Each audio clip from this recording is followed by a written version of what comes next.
Lifestyle disease में से उनको आप योग से मैनेज कर सकते हो। तो आइए मैं स्वागत करता हूं हमारे एक ऐसे शख्स का जिनके पास जिंदगी का प्रैक्टिकल तजुर्बा है, जिनके पास ऐसा अनुभव है, जो आपके साथ अपना अनुभव अपनी पूरी कहते हैं शिद्दत से शेयर करने जा रहे हैं। जसमीत सिंह जी, आपका स्वागत है। और अभी हमारे 20 लोग हो गए, बहुत ही जल्दी 30 हो जाएंगे, हम और स्टार्ट करेंगे। तो प्लीज जो अपना हमारा मार्गदर्शन करें, और हमने इनसे वादा लिया है कि आप हमारा रेगुलर गाइडेंस करोगे। कि इतने देखिए, पतंजलि का हेड होना मेरे हिसाब से एक बहुत बड़े गौरव की बात है। और पूरे जिले को देखना, सब योग समितियों को देखना क्या क्या योगा करा रहे हैं, तो हमारे लिए गर्व की बात है कि ऐसा अध्यापक, अध्यापकों का अध्यापक हमारे पास है। तो आइए सर, आपका स्वागत है हमारे छोटे से पोर्टल में, जहां आप लोगों का मार्गदर्शन करें। Please sir. नमस्कार। मुझे बड़ा हर्ष हो रहा है कि अपने देशवासियों को ऐसी सेवा करने का सौभाग्य आज प्राप्त हुआ भाई सत्या जी। और हमारे भाई, विशेष तौर से मैं ये इनका नाम इसलिए लोकमान जी का ज़्यादा लूँगा क्योंकि लोकमान जी पिछले कई वर्षों से मेरे संपर्क में है। और जैसा कि भाई सत्या ने बताया, सर्वाइकल अगर 35 वर्ष की आयु में किसी नौजवान को हो जाए तो उसकी क्या स्थिति होगी, इसका आप अंदाज़ा लगा सकते हो। क्योंकि मैं उसमें जूनियर टेलीकॉम ऑफिसर था। मोटरसाइकिल ड्राइव करने के कारण जो मुझे सर्वाइकल पेन हुआ, और किस तरह से आज 68 साल की आयु के अंदर मुझे सर्वाइकल तो क्या, डिस्क स्लिप तो क्या, साइनोसाइटिस तो क्या, हाइपर एसिडिटी तो क्या। और मैं अगर ये कहूँ कि सर्विस के दौरान अधिक काम करते करते बीपी भी हायर साइड अगर रहना शुरू हो गया हो, पूरे सिर से लेकर के पांव तक अगर जॉइंट्स में पेन होता हो, ऐसे व्यक्ति का आप अंदाजा लगा सकते हैं कि जब मेरी प्रमोशन हुई 2005 में एसडीओ टेलीकॉम से टेलीफोन डिपार्टमेंट बीएसएनएल में, और एज ए डिविजनल इंजीनियर में प्रमोट हुआ, तो मुझे ये महसूस हुआ 108 किलो का भारी भरकम देह का आदमी ये कैसे इस शरीर को उठा करके वजन उठाते हुए 60 वर्ष की आयु तक नौकरी पूरी करेगा। लेकिन करिश्मा हुआ, पतंजलि के कार्यक्रम देखे, 2005 से योग शुरू किया, और आप विश्वास करें 1 साल के अंदर ही 2005 और 2006 के अंतराल में ही, लेकिन उसकी नियमितता, डेडिकेशन और एक समर्पण। और सबसे बड़ी बात क्या है, आप जैसे जो अनुभवी व्यक्ति कहीं मिले उनसे नॉलेज शेयर करना, ये मेरे अंदर एक विशेष प्रभु की दी हुई एक ऐसी गुण था मेरे अंदर, जिसकी वजह से मैं आज आपके बीच में आ पाया हूं। ज्यादा भूमिका ना करते हुए मैं सबसे पहले एक बात विशेष तौर से आप लोगों के बीच में रखूंगा कि सबसे पहले आप श्वसन प्रक्रिया, जिस प्रकार जैसे हम रेस्पिरेटरी सिस्टम बोलते हैं, जिसमें हमारे नासिका द्वार से श्वास लेकर के और हमारे जो श्वास नली और फेफड़ों तक जाते हैं, ब्लड सर्कुलेशन सिस्टम, इसके बाद डाइजेस्टिव सिस्टम, और इसके बाद एक्सक्रीशन सिस्टम, मस्कुलर सिस्टम और स्केलेटन सिस्टम, और साथ लास्ट में नर्वस सिस्टम। हम अगर इन सिस्टम्स की थोड़ी सी बेसिक जानकारी ले लें कि किस प्रकार से हमारे फेफड़ों में जब ऑक्सीजन अधिक से अधिक मात्रा में जाती है तो हमें ऊर्जा प्राप्त होती है, और ब्लड सर्कुलेशन पूरे सिर से लेकर के पांव तक हमारे शरीर में जब जाएगा, किसी भी प्रकार के जो डिपॉजिट्स हैं, जो टॉक्सिन्स हैं, वो हमारे ब्लड के अंदर घुल जाएंगे और अवशिष्ट पदार्थों के रूप में वो अपने मलमूत्र के माध्यम से, पसीने के माध्यम से वो निकल जाएंगे। मैं ये थोड़ी सी जानकारी इसलिए देना चाहता हूं क्योंकि एक तो हमें वर्टिकली अपने शरीर के भाग पता चलने चाहिए कि हमारा बॉडी कितने भागों में डिवाइडेड है। आप मेरे हाथों से अंदाजा लगा सकते हो कि ये शरीर के 10 भाग हैं, और इसी प्रकार से आप अपने अगर पैर मिला लें और पांव मिला करके अंगूठे को अंगूठे से मिला लीजिए, तो अंगूठे वाला भाग जो है वो हमारे बॉडी को एक प्रकार से पूरे बराबर 2 भागों में डिवाइड करता है। और जो रीढ़ की हड्डी है हमारी गर्दन के पीछे, जो एक प्रकार से हमारे जो सिविक्स 7 वर्टिब्रा हैं कंधों से लेकर के, और टॉप ऑफ द हेड जो पीछे गुद्दी है हमारी, इससे मेडुला यहां तक एक प्रकार से इस तरह 7 ज्वाइंट्स होते हैं वर्टिब्रा, और इनके बीच में कुशन्स होती है, लेकिन क्योंकि रीढ़ की गर्दन का छोटा पार्ट है इसलिए इनके बीच में स्पेसिंग भी थोड़ा कम होती है। और कई बार गर्दन आगे झुकने की वजह से या कई बार अन्य किसी कारणों से हमारे ये जो वर्टिब्रा है इनके बीच के अंदर ये जो कुशन स्पेसिंग है या हड्डी में थोड़ी रगड़ खाने के कारण किसी प्रकार से ठुकाई होने के कारण, अर्थात हमारी वर्टिब्रा और कुशंस की जो स्पेसिंग है वो प्रॉपर ना रहने के कारण हमारी गर्दन में और इधर से कंधों में, क्योंकि इसके साथ ही इसके एडजॉइनिंग जितनी भी नसनाड़ियां हैं, हमारी हड्डियां बहुत बारीक हैं, तो उसमें बड़ा सीवियर पेन होता है। कभी कभी मैं आपको एक छोटी सी बात करता हूं, अगर आप इस प्रकार से अंगूठा और हाथ ऐसे लेकर के मात्र गर्दन को थोड़ा सीधी सी करके और ऐसे दबाव डालते हुए अपने कंधों के जॉइंट्स तक या फिर दोनों हाथों से ऐसे अंगूठा लेकर के खाली सिर्फ इतना ही अगर दबा करके ये थोड़ा हल्का हल्का मसाज करना शुरू कर दे तो थोड़ी देर के बाद आपको ये महसूस होगा कि भाई मेरे यहां पर कंधों में किसी प्रकार का पेन अब नहीं है या फिर रिलैक्स होगा, डाइल्यूट होगा। अब छोटी सी बात, कुर्सी पर बैठा हूं, दोनों टांगे मेरी लटकी हुई है और दोनों पांव जमीन पर हैं। आप देखिए आपके पांव की स्थिति, अगर आप भी कुर्सी पर बैठे हो तो एक बार जरा महसूस करके देखिए, क्या आपके अंगूठे वाले साइड से पांव ऊपर तो नहीं उठे हुए हैं? क्या पैर आपने एक दूसरे को क्रॉस तो नहीं कर रखे? तो इस स्थिति में बैठने की स्वाभाविक तौर से आदत पड़ जाती है। बड़ा सिंपल सी बात है कि अब क्रॉस हटाइए और दोनों पांव को पैरेलल कर दीजिए। थोड़ी देर ही सही, ज्यादा देर नहीं बैठ पाओगे, फिर दोबारा पैर क्रॉस हो जाएंगे, क्योंकि शरीर तो आराम की मुद्रा में रहना चाहता है। कोई ये स्वाभाविक है, नेचुरल है, इसमें आप कुछ नहीं कर सकते, ऐसा होता है। लेकिन फिर दोबारा आप सीधे बैठ जाइए और अंगूठे को जमीन पर दबा करके रखिए, थोड़ा सा हल्का जेंटली, और अपने जो टिप्स हैं, अग्रभाग है जो पैर का अंगूठा और अंगुलियों के ये पॉइंट्स पांव के जमीन पर बराबर लगे हो, एडी टिकी हो। मैं अगर आपको ये बात कह दूं, आप कई बार ये सोचोगे कि इतनी बड़ी बात कह रहे हैं।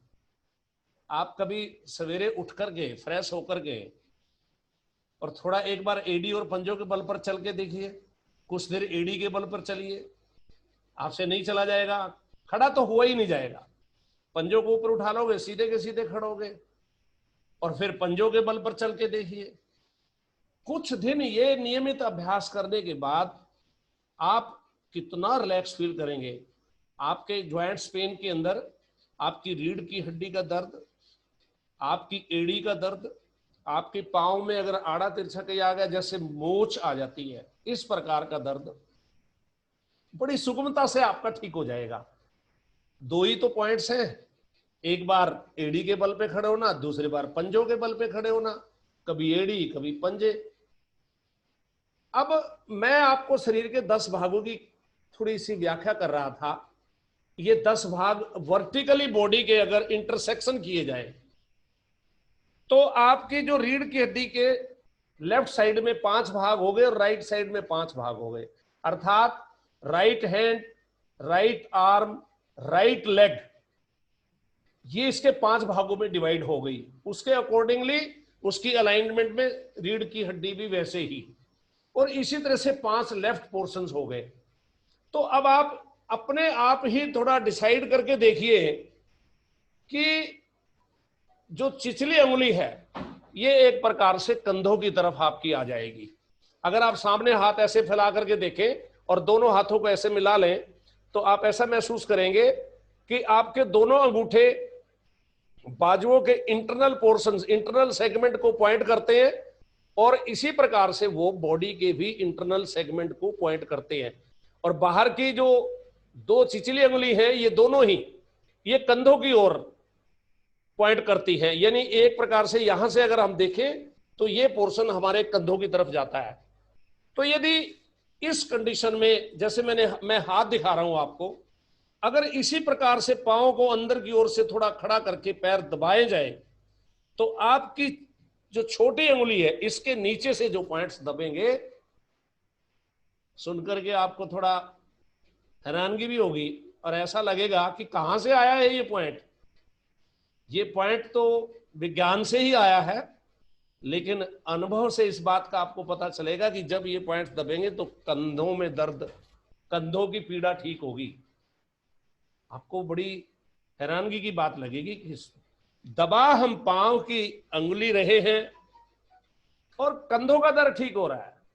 यस, ये पॉइंट्स हमारे पूरा हमारी नस नाड़ियों के माध्यम से नर्वस सिस्टम को कंट्रोल करता है। एक व्यक्ति ने कहा मेरी तो डिस्क स्लिप हो गई, मेरी तो कूल्हों में दर्द रहता है, कमर में दर्द रहता है। अरे भाई, डिस्क स्लिप तो क्या किसे बोलते हैं? पहले तो इसी बात को नहीं समझ पाते लोग। डॉक्टर डिस्क स्लिप, अब टेक्निकल लैंग्वेज है, मेडिकल लैंग्वेज है, डिस्क स्लिप हो गई। अरे क्या हुआ भाई? मोटरसाइकिल पे जा रहे थे, पीछे हम बैठे थे, भाई ने स्पीड ब्रेकर देखा नहीं और धड़ाम हम उछल के पड़े तो हमारी कमर में झटका लगा। बस में बैठे थे तो झटका लग गया, या कहीं और वैसे झटका लग गया, और भाई हमारे लुम्बर के मणके जो है ना, उनकी स्पेसिंग कम ज्यादा हो गई। 5 टोटल वर्टिब्रा के हमारे 33 वर्टिब्रा होते हैं, टोटल रीढ़ की हड्डी के 33 मणके।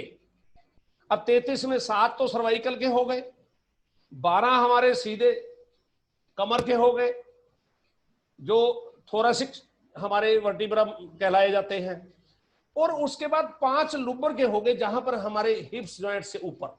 ये 5 L1, L2, L3, L4, L5, ये इन 5 मनकों में किन्हीं 2 की स्पेसिंग में अगर कम ज्यादा हो जाए, इम्बैलेंस हो जाए, उसी को डिस्क स्लिप कहते हैं। किसी का L1, L2 की प्रॉब्लम है, किसी का L4, L5 की प्रॉब्लम है। अब सच्चाई, और कई बार क्या होती है, हमारी जो रीढ़ की स्पाइन है वो इस तरह से कर्वेचर, या तो वो लेफ्ट साइड में थोड़ी बाहर चली जाएगी या राइट साइड में थोड़ी, जैसे मेरा हाथ में आप कर्व दिखाई दे रही है, अर्थात वो बाहर की तरफ रीढ़ की हड्डी। रीढ़ की हड्डी है क्या? रीढ़ की हड्डी हमारे शरीर की हड्डियों का सबसे मजबूत पार्ट है, जिसमें यहां पर कंधे ग्रिप्ड हैं और यहां पर हमारे हिप्स जॉइंट्स में हमारी टांगे ग्रिप्ड हैं, लिम्स, ये सब। और इधर से गर्दन, तो एक पार्ट गर्दन का हो गया, दूसरा पार्ट कंधों का हो गया, तीसरा हिप जॉइंट्स का हो गया, और रीढ़ की हड्डी के साथ इनकी ग्रिपिंग है।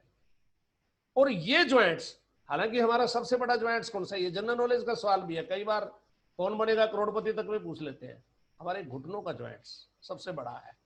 मगर मैं आपको आज एक बड़ी आश्चर्य की बात बताना चाहता हूं, और आपने कई किताबों में, शास्त्रों में, वेदों में जहां भी पढ़ा होगा, किसी डॉक्टर से, किसी आयुर्वेद एक्सपर्ट से, किसी योगा एक्सपर्ट से सुना होगा, या वैसे ही हमें कहानियां भी सुनी होगी महाभारत जैसी, कि जिस व्यक्ति के कंधे पुष्ट होते हैं वो सबसे ज्यादा शक्तिशाली होता है, और जिसके कंधे ही नहीं मजबूत तो उसकी गर्दन में भी दर्द हो रहा है। अब उसका नर्वस सिस्टम क्या सोचेगा, क्या करेगा? वो दुख से पीड़ित व्यक्ति, उसको ना नींद आए, ना वो शिक्षा ग्रहण कर पाए, ना वो जीवन का सुख भोग पाए, और जिस कार्य में लगा वो भी नहीं कर पाए। अब बड़ी विकट समस्या है, ये हड्डियों के कारण है या कोई और अन्य कारण है? अब अन्य कारण क्या हो सकता है? हमने ये भी सुना हुआ है कि हमारे 3 प्रकार के दोष होते हैं, या तो वायु के कारण, या पित्त के कारण, या कफ के कारण। आपको सुन करके थोड़ा ज्ञान में वृद्धि होगी। वायु के कारण वात रोग, 80 प्रकार के रोग होते हैं शरीर में, इनकी व्याख्या अब नहीं की जा सकती। पित्त के कारण, गर्मी के कारण शरीर में 40 प्रकार के रोग होते हैं, और कफ के कारण भी 20 प्रकार के रोग होते हैं। मगर आपको एक छोटा सा टेस्ट बता दूं, सवेरे पेस्ट करने के बाद एक बार दर्पण के सामने अपनी जरा जीवा को देख लेना, और आप चाहो तो ये बात नोट कर सकते हो और एक्सपेरिमेंट कर सकते हो। 100% ये सक्सेसफुल जो टेस्ट है, जीवा को खाली देखना, और जीवा को देख करके अगर आपकी जीवा मटमैली है, साफ नहीं है, तो आपको वायु के रोग, जोड़ों में दर्द होगा ही होगा। लेकिन इस प्रकार के दर्द आमतौर से शरीर में मूव करते रहते हैं वायु के विकार के कारण। कभी कंधों में, कभी हिप्स में, कभी बाजू में, कभी कोहनी में, कभी। ये छोटी सी बात है, मुट्ठी को बंद करके देख लो। हमारे मुट्ठी के इस अंगुलियों के जो जॉइंट्स हैं, यही जॉइंट्स हमारे कई बार इतने दर्द करते हैं जिसका कोई मुट्ठी नहीं बंद होती। अब कई बार तो एक अंगुली ऐसे ऊपर उठी रहती है, ऐसे बंद ही नहीं होती, अंगूठा बंद करे तो भी नहीं। और ईश्वर ने तो एक इतनी विद्या छुपा रखी है इस मुट्ठी के अंदर। अगर इस मुट्ठी को हम सामान्य तौर पे भी 2-4 बार बंद कर लें तो इन अंगुलियों से हमारे कुछ ऐसे पॉइंट्स दब जाते हैं जिनके शुगर, हार्ट की प्रॉब्लम, न जाने कितने प्रकार के शरीर के दर्द ठीक हो जाते हैं खाली मुट्ठी बंद करने से। ये उंगलियों को इस प्रकार से करने से हमारे नेल्स के, इनके अंदर जो वायु डिपॉजिट्स है, इनके अंदर जो गर्मी डिपॉजिट्स है, इनके अंदर जो टॉक्सिन्स डिपॉजिट है, वो मूवमेंट करके ब्लड के अंदर घुल जाते हैं और इस प्रकार से अपशिष्ट पदार्थों के रूप में वो निकल जाते हैं। तो मैं आपको ये बता रहा था कि वायु के कारण भी जोड़ों में दर्द हो सकता है और हड्डियों के कारण भी जोड़ों में दर्द हो सकता है। हड्डियों के कारण या तो रीढ़ की हड्डी की अलाइनमेंट आपकी आउट होगी, और रीढ़ की हड्डी की अलाइनमेंट आउट होने के कारण कुछ नर्वस सिस्टम, नर्व्स, हमारी कुछ नसें उन हड्डियों के नीचे दब जाएगी और उसके कारण हमारे को दर्द होगा, चस होती रहती है। अरे क्या इतना खतरनाक रोग है ये कि कई बार जिस समय रीढ़ की हड्डी के अंदर विकार आता है तो उसके बाद पहले कुल्लों से स्टार्ट होता है और धीरे धीरे कई बार तो एक टांग के अंदर दर्द होता हुआ घुटनों से पास करता हुआ, पिंडली से पास करता हुआ एडी टखने तक जा पहुंचता है। कैसी स्थिति होती होगी उस व्यक्ति की जिसको इस प्रकार की पीड़ा होगी, रात में वो कराता है। सवेरे आप बिस्तर पे लेटे लेटे आपकी आंख खुली और आपको एक बार याद आ गया कि अब मैंने उठना है, तो एक बार अपना पांव चेंज कर लीजिए। जिस तरफ आपका सिर है उधर पांव कीजिए और जिधर पांव है उधर आप अपना सिर कीजिए। कारण इसलिए क्योंकि सिराने की तरफ जगह नहीं होती, तो उधर पांव रखेंगे तो हमारे जिधर पांव होते हैं उधर हम सिर कर लेंगे तो पीछे हमें जगह मिलेगी। और ताड़ासन की स्थिति एक बार सीधा यूं लेट करके, थोड़ा अंगड़ाई जिसको बोलते हैं, एक ताड़ासन की स्थिति, श्वास भर के, मैं दावे के साथ कहता हूं अगर आप रेगुलर हैबिट ये डाल लें बिस्तर के ऊपर सिर्फ 2 बार या 3 बार कंफर्टेबली, अपने आप को तोड़ना नहीं है, मारना नहीं है, तड़फाना नहीं है। हाँ इतना जरूर है, आंख पूरी खुली हो सके तो एक बार उठ के फ्रेश हुआ हो, बाथरूम वगैरह हुआ हो, थोड़ा पानी आंखों के ऊपर छींटे मार लो, थोड़ा शरीर थोड़ा सा खुल जाए। और उसके बाद अगर बिस्तर पे लेटो तो लेट करके ताड़ासन कर लो, अगर खड़े हैं तो खड़े होकर के ताड़ासन कर लो। एकमात्र ताड़ासन करने से हमारे शरीर के जोड़ों के दर्दों की टेस्टिंग हर रोज हो जाती है। जिसके शरीर में देखिए, जिसको रात को नींद अच्छी आती हो, जिसको भूख अच्छी लगती हो, काम करने में जिसका अच्छी तरह से मन लग रहा हो, और किसी के साथ उसको गुस्से में या कोई झगड़ा या कोई किसी प्रकार का उसको हाई बीपी ना हो, और चेहरे पे मुस्कान हो, तो ऐसे व्यक्ति को हम कहते हैं कि वो तो स्वस्थ है। लेकिन अगर कहीं मैं अगर कहता हूं इस समय मैं आपके सामने बैठा हूं, अगर मेरे किसी भी जोड़ में दर्द होना शुरू हो जाए तो स्वाभाविक तौर से वो बातें जो मैं आपको बताना चाहता हूं वो बातों की तरफ मेरा ध्यान ही नहीं जाएगा, अपनी पीड़ा की तरफ ध्यान होगा। तो जब हमने अंगड़ाई ली तो उस अंगड़ाई लेने से, ताड़ासन करने से हमें अपने शरीर के जोड़ों के दर्दों का पता चल गया कि हमारी पिंडली में दर्द है, घुटनों में दर्द है, या हमारे हिप जॉइंट्स में दर्द है, या हमारे कंधों में दर्द है। अब रही बात, हमें पता चल गया कि हमारे वात रोग के कारण दर्द है। यदि आपके वात रोग के कारण दर्द है, कई बार पेट में भी हमारे गैस बनती है, उसके कारण भी दर्द हो जाता है। जब अपच खाना नहीं पचता हो ढंग से, अफारा टाइप आ जाता है। सिंपल अजवाइन की फक्की ले लो, सौंठ की फक्की लो तो कफ ठीक होती है, अजवाइन की फक्की लो तो पेट का दर्द भी ठीक होता है, अफारा भी ठीक होता है।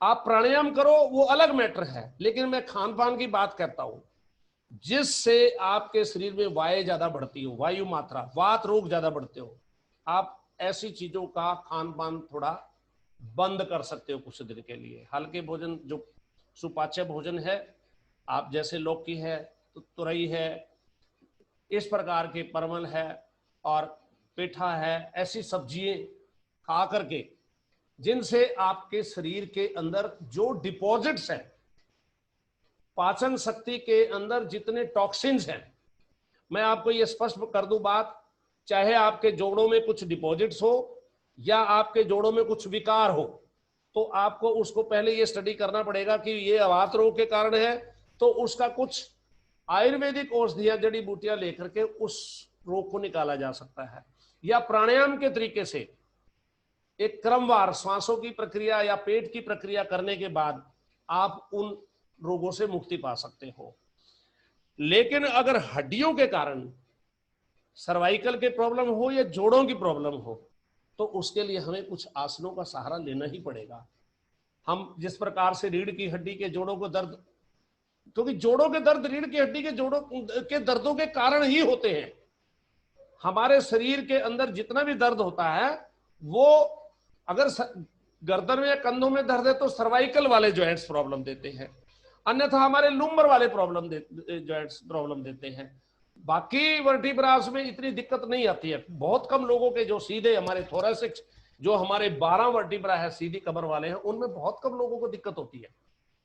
तो कुछ आसन हैं जो लेट करके हम अगले सेशन में आप लोगों को उनकी विधि समझा सकते हैं। भुजंग आसन है, सलभ आसन है। इस प्रकार के आसनों को करने के बाद, जो कि पेट के बल लेट करके किए जाते हैं, हम इन रोगों से छुटकारा पा सकते हैं। धनुरासन वगैरह करने के बाद भी, मकर आसन करने के बाद भी, कई बार जैसे और भी दूसरे आसन है, उनमें अलग अलग नाम, हमारे यहाँ मरकट आसन भी बोल देते हैं उसको, मकर आसन भी बोल देते हैं उसको। दोनों टांगे बीच में जैसे लेट करके बिस्तर पे लेट जाते हैं और दोनों टांगे मोड़ करके एड़िया अपने हिप्स के पास ले आते हैं। यदि घुटनों को एक साइड में गिरा दें राइट साइड में और गर्दन को लेफ्ट साइड में, और हाथों को ऐसे फैला करके रखें, इससे काफी आराम मिलता है।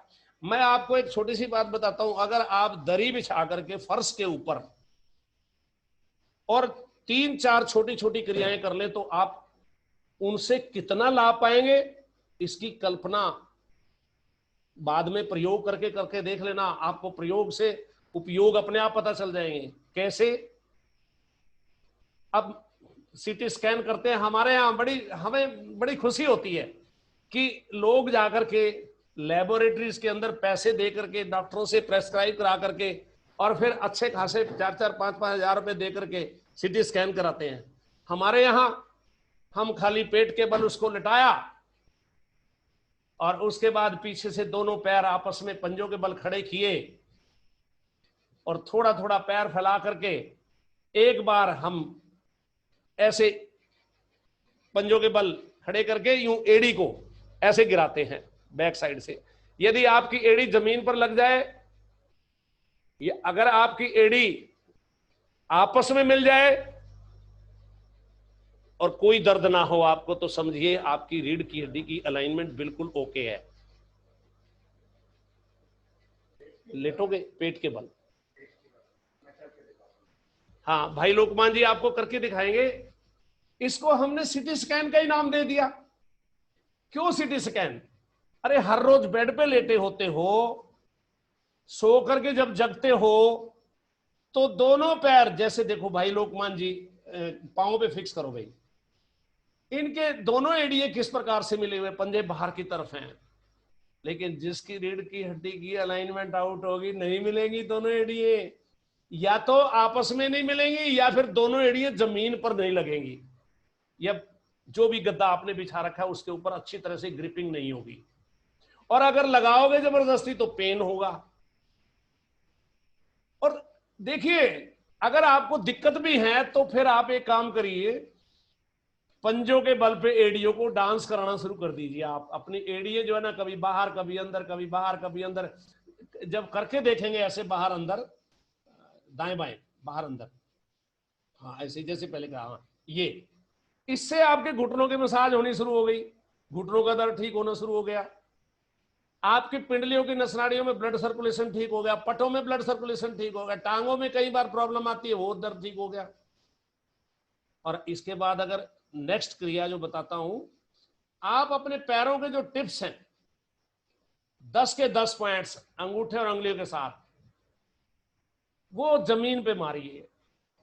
जरा चोट लगेगी, कई बार ज्यादा चोट नहीं मारनी हमने। हम जैसे ही उनको अपने गद्दे पर या फर्श पर ऐसे लगाते हैं, बाई प्रोडक्ट कितने फायदे होते हैं बता दूं। आपका चेहरे पे जो साइनस पॉइंट्स हैं, कई बार चेहरे में जो सुराख होते हैं, छिद्र होते हैं, इनमें कफ भर जाता है, ये साइनस खुलने शुरू हो जाते हैं। और इसके साथ साथ जो अंगुलियों के जो बिल्कुल जड़ों में पॉइंट्स हैं, ये जब दबते हैं तो इससे हमारा जितनी भी रीढ़ की हड्डी से कनेक्टेड नस नाड़ियां हैं वो सारी खुल जाती है। इवन हमारा नर्वस सिस्टम साउंड हो जाता है। तीसरा अभ्यास इसका ये है कि आप नेल साइड से भी जमीन पर मार सकते हो। नेल साइड से ऐसे करके पैर को बिल्कुल थोड़ा प्लेन खोलिए, और लेकिन नेल साइड से जब लगाएंगे तो ज्यादा जोर से नहीं मारना, चोट लगेगी आपको। ये नेल साइड से जब आप पांव जमीन पर लगाते हो, इससे आपका नर्वस सिस्टम खुलता है सारा, एकदम से आपका ब्रीदिंग सिस्टम, आपका ब्रेन का सिस्टम, आपकी नस नाड़ी खुलनी शुरू हो जाती है। और दोनों पैर अगर मोड़ लो, मोड़ करके आपस में टकराइए, मोड़ लो 90 डिग्री। हाँ, ये देखिए, ये आप सोचो ये क्या कर रहे हैं आप। अंगूठे से लेकर के एड़ी तक जितने भी पॉइंट्स हैं वो आपस में टकरा रहे हैं, और ये सारे पॉइंट्स रीढ़ की हड्डी के साथ कनेक्टेड हैं। ये सभी पॉइंट्स रीढ़ की हड्डी के साथ कनेक्टेड से। कई बार हमारा दर्द क्यों होता है, ज्यादा ज्यादा दर्द हमें इसलिए होता है कि देखिए, हार्ट के ब्लड सर्कुलेशन करने में, पंपिंग करने में हार्ट का बड़ा मेजर रोल है। हार्ट हमारे प्योर ब्लड को लंग्स से लेकर के और पंपिंग इन करके वो पंप आउट करता है बॉडी के पार्ट्स में, और इम्प्योर ब्लड को शरीर के पार्ट से लेकर के पंपिंग इन करता है हार्ट में और पंपिंग आउट करता है लंग्स की ओर। और ये जब ब्लड सर्कुलेट करता करता पांव तक जाता है, डिफरेंट जॉइंट से होता हुआ, जितने भी टॉक्सिन्स हैं, चाहे वायु के कारण डिपॉजिट्स हैं, पृथ्वी के कारण डिपॉजिट्स हैं, जितने भी 5 महाभूत तत्व हैं, अग्नि के कारण डिपॉजिट्स हैं, कई बार हमारी गर्मी के कारण भी कुछ डिपॉजिट्स रुक जाते हैं, जल के कारण डिपॉजिट्स हैं, एवापोरेट नहीं हो पाता, कोई खाली जगह रहती है किसी बार जॉइंट्स में, वो आकाश तत्व भी के कारण भी हो सकते हैं। 5 महाभूत के कारण आपके शरीर के अंदर पेन्स हो सकती है।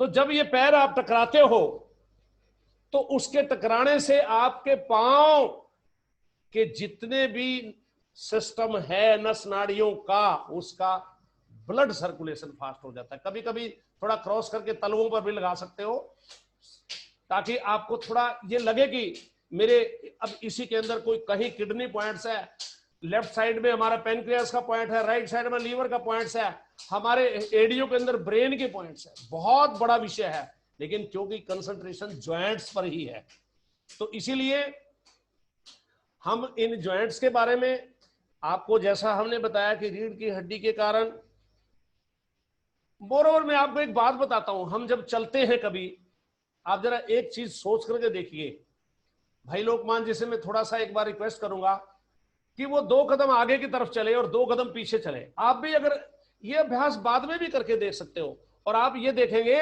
जब आप आगे चलेंगे, फॉरवर्ड लाइक चलेंगे, नॉर्मल वॉकिंग जिसको बोलते हैं, तो जब आप आगे चलेंगे तो पहले आपकी एड़ी जमीन पर लगेगी और फिर पंजा। सामान्य चल के देखिए, बिल्कुल कोई उठाने की जरूरत नहीं है। जब सामान्य हम वॉकिंग करते हैं तो पहले एड़ी लगती है, फिर हमारा पंजा, और फिर पंजे से पैर आगे उठ जाता है। लेकिन अगर बैक चले तो बैक वॉकिंग में हमारी पंजा पहले लगता है और एड़ी बाद में लगती है। क्या हुआ? अरे घुटनों के जॉइंट से दुनिया रो रही है। 1.5 वर्ष पहले डॉक्टरों ने मेरे को भी एक्सरे करने के बाद ये कह ही दिया था ना कि जसमेर सिंह जाओ घुटने रिप्लेस करा लो। अरे मैंने सोचा 14 साल का तुम्हारा योग का अनुभव, जब तुमने एडी का दर्द ठीक कर लिया, अपना हाई बीपी ठीक कर लिया, सर्वाइकल ठीक कर लिया, डिस्क स्लिप ठीक कर लिया, साइनोसाइटिस ठीक कर लिया, और मतलब अनेकों प्रकार के शरीर की बीमारियां ठीक कर ली, तो क्या मैं अपने जॉइंट्स पेन ठीक नहीं कर सकता? घुटनों के दर्द ठीक नहीं कर सकता?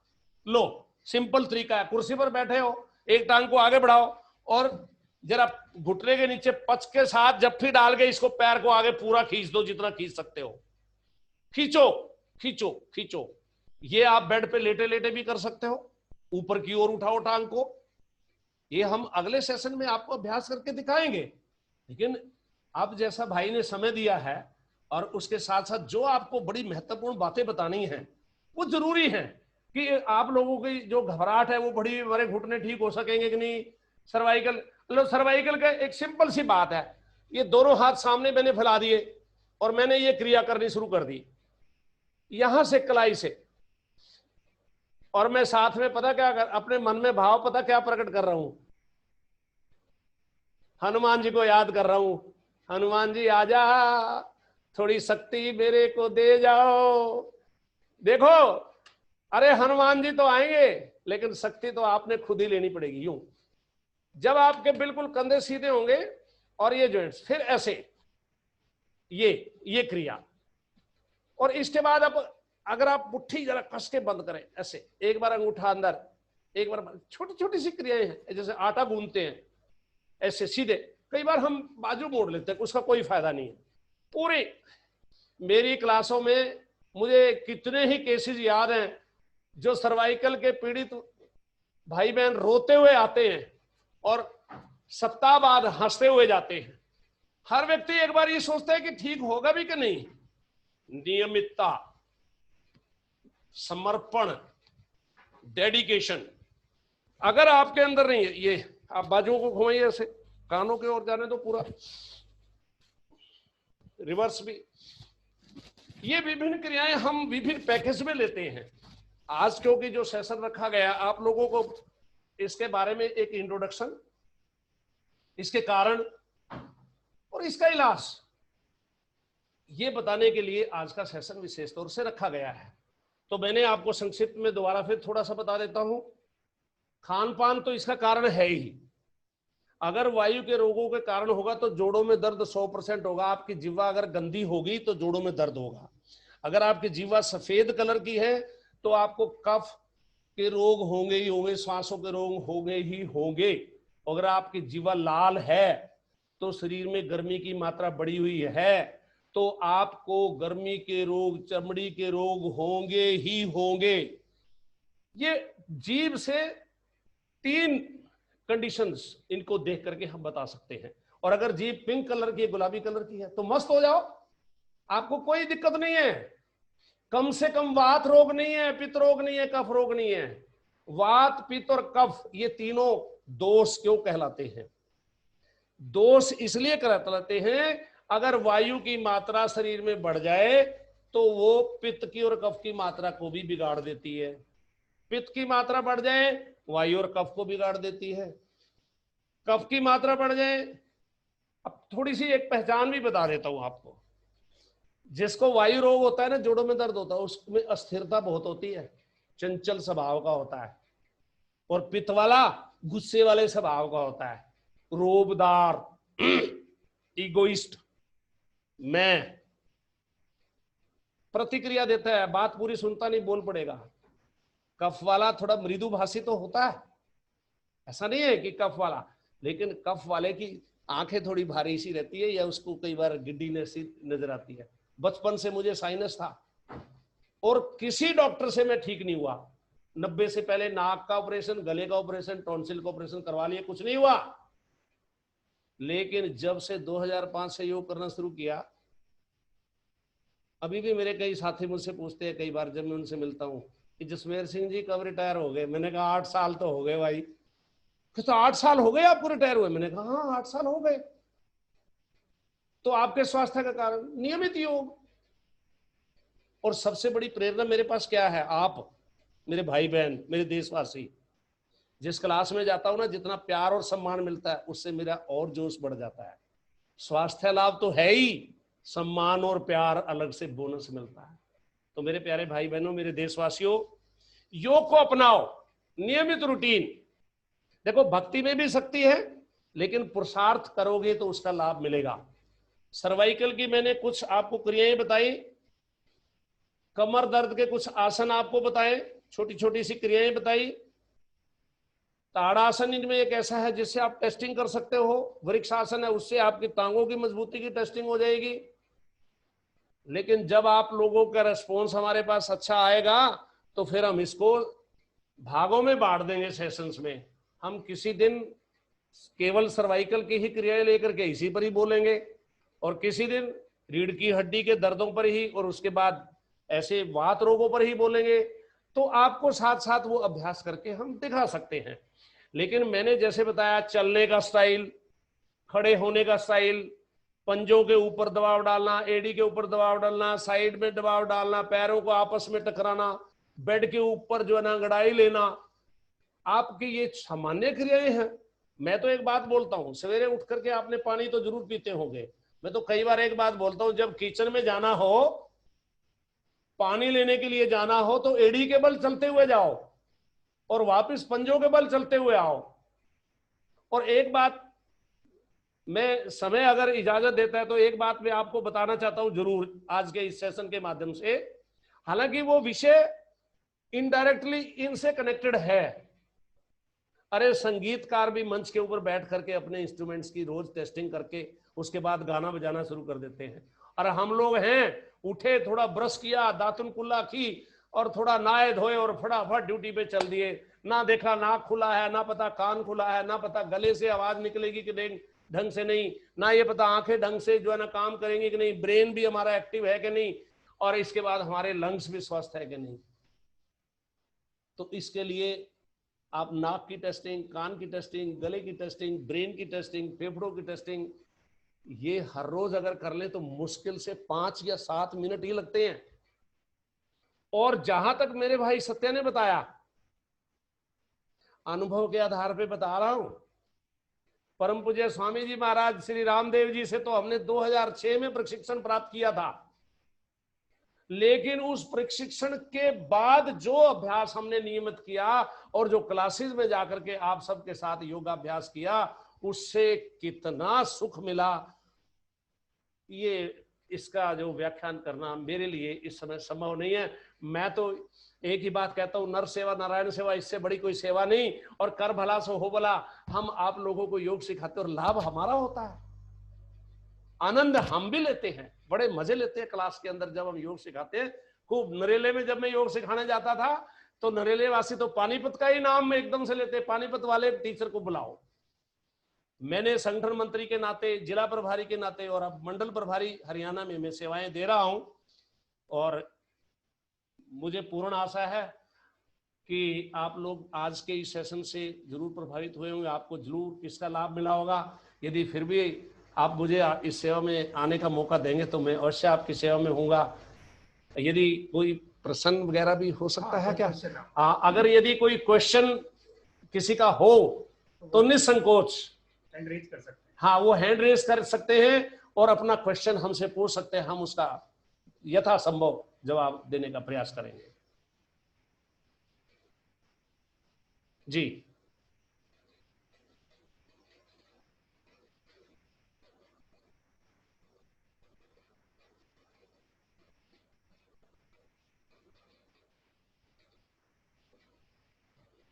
कितना समय ले सकते हो?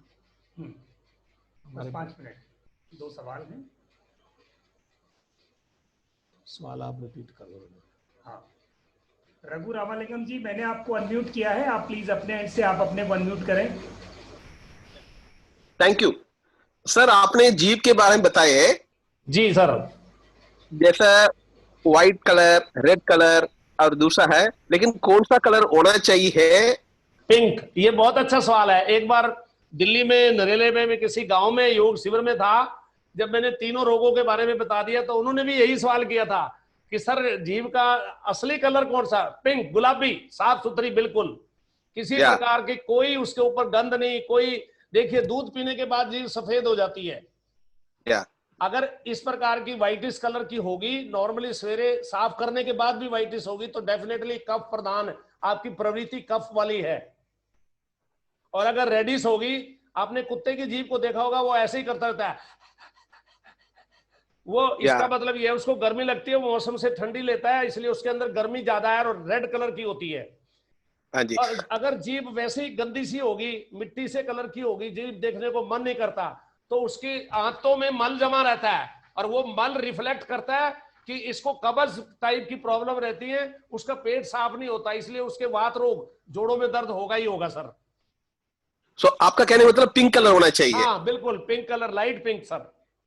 क्योंकि हम लोगों ने टंग क्लीनर से सफेद को पूरा हटा देते हैं, वो भी नहीं हटाना चाहिए। और दूसरी चीज, किसी को ऑपरेशन किया हुआ है, अगर ऑपरेशन सक्सेस नहीं है, उनकी जीभ देख लिया, अगर लाल कलर है इसका मतलब वो ऑपरेशन सक्सेस नहीं है।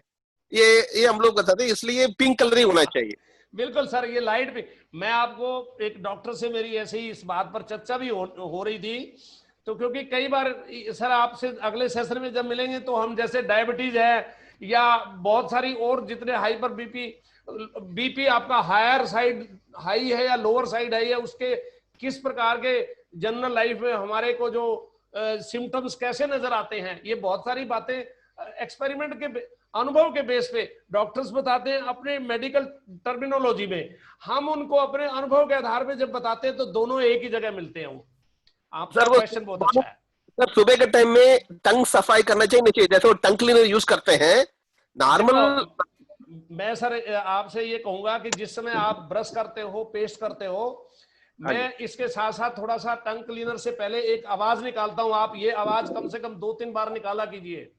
देखिए जरा, मैं आवाज निकाल रहा हूं अभी।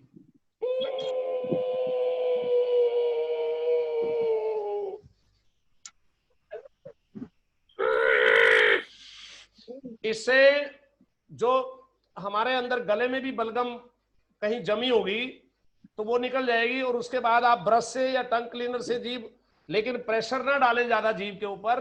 जीभ का जो नॉर्मल जो उसका डिजाइन होता है, स्ट्रक्चर होता है, वैसा ही रहना चाहिए, उसके ऊपर ज्यादा रगड़ नहीं देनी चाहिए। हमारी जो नाभि है, नाभि के साथ इंटरनली इसका कनेक्शन होता है जीभ का, अर्थात ये पूरे पेट की कंडीशन को रिप्रेजेंट करती है sir. Wonderful, thank you sir. Jadeja ji, आप थैंक यू। क्वेश्चन पूछ सकते हैं। हाँ जी नेक्स्ट अपना प्रश्न पूछे। सर हमारी प्रकृति कौन सी है, कफ, पीती या वायु, तो वो कैसे मालूम करे? सर ये मैंने जीव के कलर देख करके तो आपको बता दी। सियाने लोग जो होते हैं वो नब्ज को देख करके भी बता देते हैं। अगर हम अपनी पल्स को जब इन 3 अंगुलियों से देखते हैं तो आप ये समझ लीजिए, ये तीनों अंगुलियों को हमने एक साथ ऐसे कर दिया और पल्स पे जब ऐसे रखा, लेकिन ये by virtue of great experience, जिसका अच्छा अनुभव होगा वही कर पाएगा। नब्ज की धड़कन कौन सी अंगुली के नीचे स्लो है, मीडियम है, फास्ट है, एक तो ये आधार है, लेकिन ये बहुत सुले जजमेंट नहीं कर पाएंगे, तो जीवा से करेंगे। हाँ, हमारी प्रवृत्ति देखिए, जिसका माइंड स्टेबल नहीं होता या चंचलता सी रहती है या स्किन उसकी ड्राई रहती है, तो उसमें डेफिनेटली वात रोग और पित्त रोग के लक्षण ज्यादा होते हैं, सिम्टम्स ज्यादा होते हैं। कफ रोग वाला जो व्यक्ति होता है उसकी स्किन थोड़ी नमी वाली होती है, नमी वाली होती है, और वो थोड़ा मृदुभाषी होता है। हालांकि कफ प्रवृत्ति वाले व्यक्ति को बुद्धिमान माना गया है, पित्त वाले प्रकृति वाले व्यक्ति को थोड़ा क्रोधी माना गया है, और वायु वाले को चंचल माना गया है कि वायु प्रवृत्ति का व्यक्ति के अंदर थोड़ी चंचलता ज्यादा होती है, अस्थिरता ज्यादा होती है, और पीड़ा भी रहती है उसके शरीर के अंदर वात रोगों के कारण। हालांकि कफ ज्यादा नहीं होनी चाहिए, लेकिन ये तीनों, वैसे तो ये तीनों की मात्रा शरीर में होनी चाहिए। वायु के बिना हमारा ब्लड प्योरीफाई नहीं होगा, लंग्स हमारे साफ सुथरे नहीं रहेंगे, और शरीर के अंदर हमारे टॉक्सिन्स डिपॉजिट रहेंगे। पित्त हमारे खाने को डाइजेस्ट करने में मदद करती है, और कफ जो है हमारे शरीर के अंदर नमी बना करके रखता है। ऐसा नहीं है कि वात, पित्त और कफ ये मतलब नहीं होने चाहिए, लेकिन बैलेंस कंडीशन में, सम अवस्था में रहने चाहिए, तब जाकर के शरीर ठीक। इसलिए कहते हैं त्रिदोष, कि ये तीनों दोषों जो है ना, दोष के रूप में ना रह करके, हमारा शरीर किन किन चीजों से बना हुआ है, 3 दोष और 7 धातुएं और मल, इनसे मिलकर के हमारा शरीर बना हुआ है। 5 तत्व, हमारे 5 तत्वों के बारे में आपको जल, पृथ्वी, आकाश, वायु, अग्नि, ये 5 महाभूत हैं। इनके डिफरेंट जितने भी जैसे कंपाउंड्स बनते हैं या डिफरेंट केमिकल रिएक्शंस होती है, वो बहुत बड़ा चैप्टर है सर आयुर्वेद का। तो इन्हीं 5 महाभूतों के आधार पे 5 प्राण हैं, प्राण, अपान, उदान, समान, मतलब ये व्यान, ये 5 प्राणों से शरीर नियंत्रित होता है। तो इस प्रकार से हमारे शरीर के अंदर जितने भी दर्द होते हैं वो या तो डिपॉजिट्स होते हैं।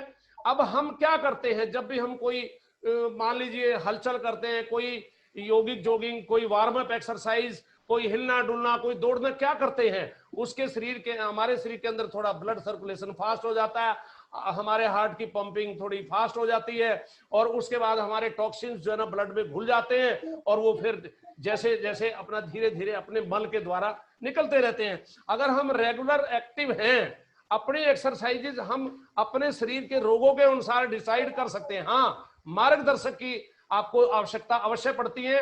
मैंने अपने जीवन में कितने ही भाइयों से, कितने ही बहनों से, और परम पूज्य स्वामी जी रामदेव जी से, और आर्ट ऑफ लिविंग के बहुत सारे टीचरों से, और विपස්සना के योग साधना से मैंने ये सारी चीजें अनुभव के आधार पे प्राप्त की है सर। जी जी, हाँ जी। Next question please. Thank you sir. Thank you. और कोई सवाल मेरे भाइयों का, बहनों का? आप बाद में भी सवाल रेज कर सकते हैं, उनके हम उत्तर आपको भेज देंगे। और जैसे आपको जरूरत पड़े, आप यहां तक कि अगर आगे सेशंस में आपको किस प्रकार का ज्ञान चाहिए, किस प्रकार की क्रियाओं का नॉलेज चाहिए, वो भी आप अपना प्रस्ताव, अपनी प्रपोजल भेज सकते हैं।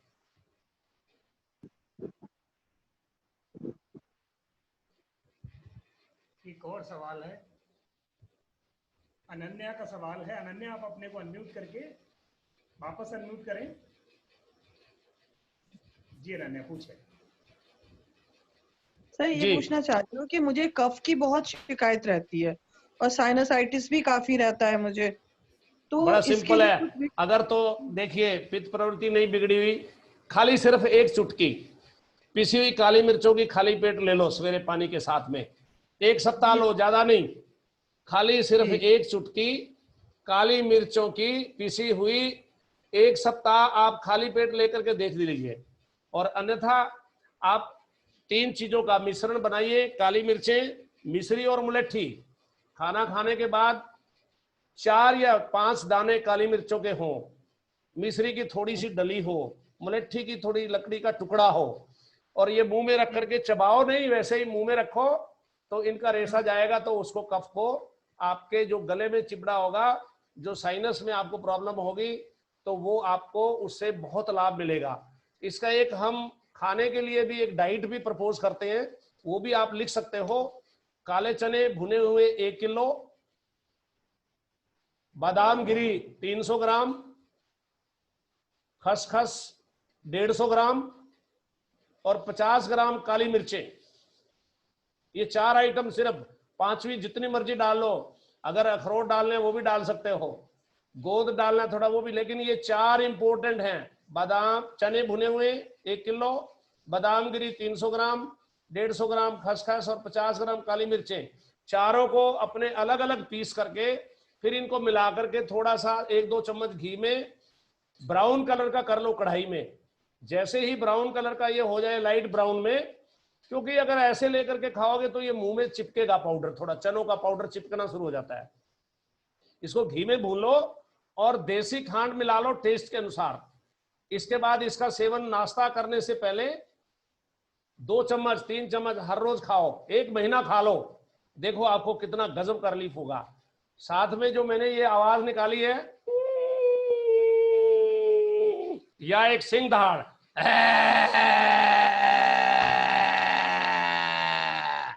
आप ये 2 एक्सरसाइज 2-2 3-3 बार करो। नमक के पानी के साथ गरारे भी कर सकते हो अगर कोई आपको बहुत ज्यादा प्रॉब्लम है, और प्राणायाम करोगे तो आप एकदम से तंदुरुस्त हो जाओगे। जी, थैंक यू। Thank you. और कोई?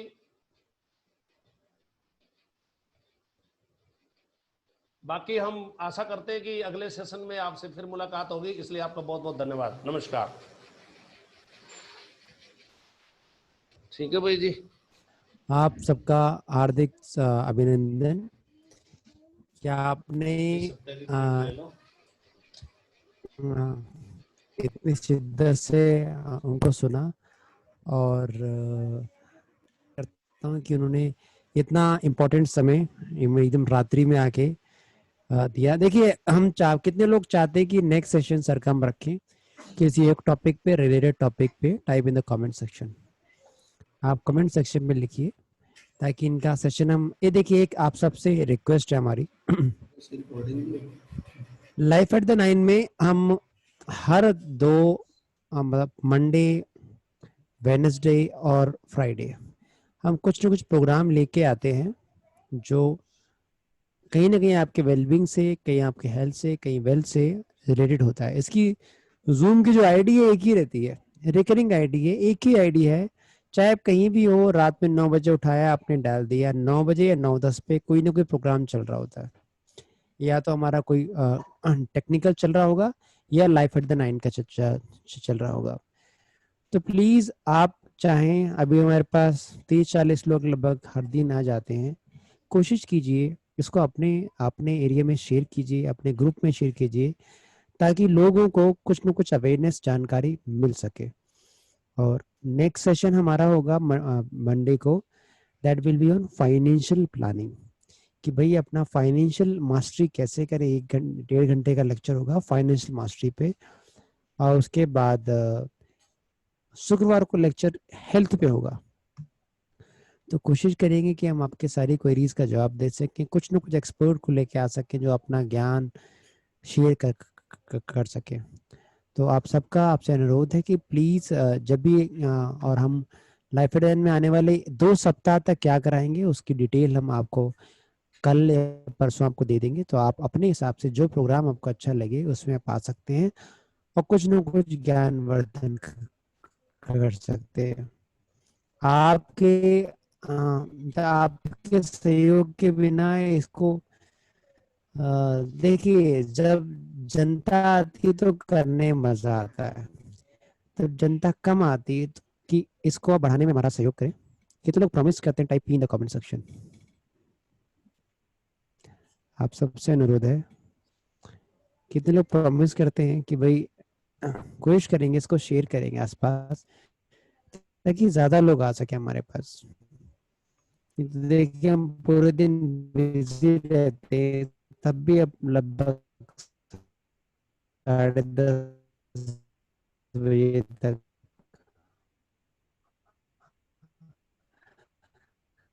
हम लोग